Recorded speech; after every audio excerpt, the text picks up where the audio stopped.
আজকের পুরো ভিডিও জুড়ে আমি আপনাদেরকে দেখাবো ঐতিহ্যবাহী পুরান ঢাকার বাকরখানি কিভাবে তৈরি করা হয়, খেতে কেমন, কবে থেকে শুরু হয় এই বাকরখানি বানানোর, সেটা পুরো ভিডিও জুড়ে দেখানোর চেষ্টা করব।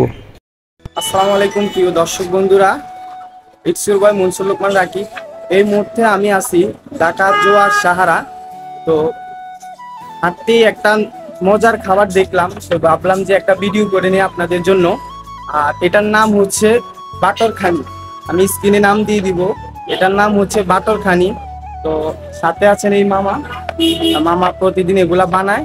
তো মামার সাথে আমরা একটু কথা বলবো যে এটার নাম কি অথবা কি আসল বিষয়। এটা হচ্ছে যে পুরান ঢাকার একটা ঐতিহ্যবাহী খাবার।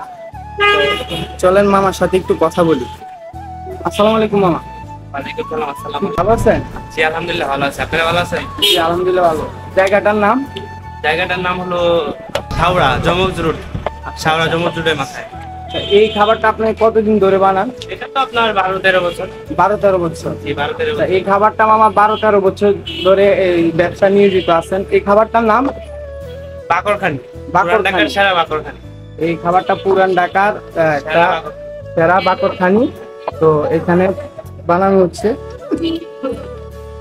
পুরান ঢাকার এই বাকরখানি ঠিক কত সালে বানানো শুরু হয় ঠিকভাবে জানা না গেলেও এইটুকু জানা যায় যে পুরান ঢাকার লালবাগ কেল্লার কাছে গড়ে উঠেছিল বাকরখানির প্রথম দিকের দোকান। পুরান ঢাকার অন্যতম অনুষঙ্গ হচ্ছে বাকরখানি। বিভিন্ন দোকানের সামনে কাচের বক্সে গোল গোল বাকরখানি ছাড়া পুরান ঢাকার মানুষের সকালের নাস্তা বিকালের নাস্তা অসম্পূর্ণ রয়ে যায়। দুধের ছায়ে ডুবিয়ে বাকরখানি মুখে দিতে এক স্বর্গীয় অনুভূতি হয় এখানকার মানুষের। বাকরখানির মূলত দুটি প্রকরণ চোখে পড়ে, একটি নোনতা অপরটি মিষ্টি। এছাড়া রয়েছে পনির, কালো জিরা ও কিমার বাকরখানি। এদিকে এমন কয়েকজন কারিগরের সাথে দেখা যায় যারা বংশীয়ভাবে এই বাকরখানি বছরের পর বছর বানিয়ে আসছে। আমি আজকে যে মামাটার দোকানে আসছে, এই মামা দীর্ঘ প্রায় 12-13 বছর ধরে এই বাকরখানি বানিয়ে চলছে। বেশিরভাগ দোকানে দিনে 20-30 কেজি বাকরখানি বানানো হয়ে থাকে। নাজিমউদ্দিন রোডের নাসু ফারুকের সেরা বাকরখানি নামে একটি দোকান 7 ধরনের বাকরখানি প্রস্তুত করে থাকে। মিষ্টি, নোনতা, পনির, ঘি, খাস্তা, মিষ্টি ও ঘি জাল বাকরখানি।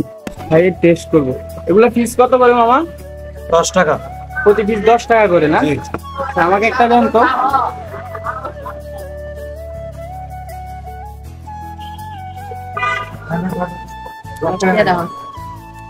প্রতি পিস এগুলা 10 টাকা করে।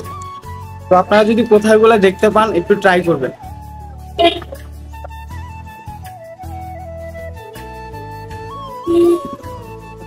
ভালো,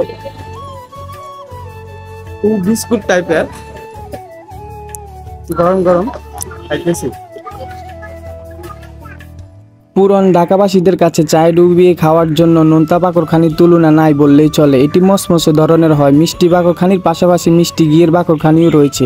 এতে সাদা এলাচ ব্যবহৃত হয়। তারপর আরেকটি প্রকরণ হলো জাল বাকরখানি, যা জুরা ও কিমা বাকরখানি নামেও পরিচিত। সাধারণত কোরবানি ঈদের সময় প্রচুর মাংস পাওয়া যায়। এই মাংস জাল দিতে দিতে জুড়ো হয়ে গেলে তা দিয়ে পুর দেওয়া হয় বাকরখানির। এভাবেই তৈরি হয় জাল বাকরখানি। আজকের ভিডিওটি এই পর্যন্ত। ভিডিওটি ভালো লাগলে অবশ্যই লাইক, কমেন্ট এবং শেয়ার করে দিবেন এবং পেজটি ফলো দিয়ে পাশে থাকবেন।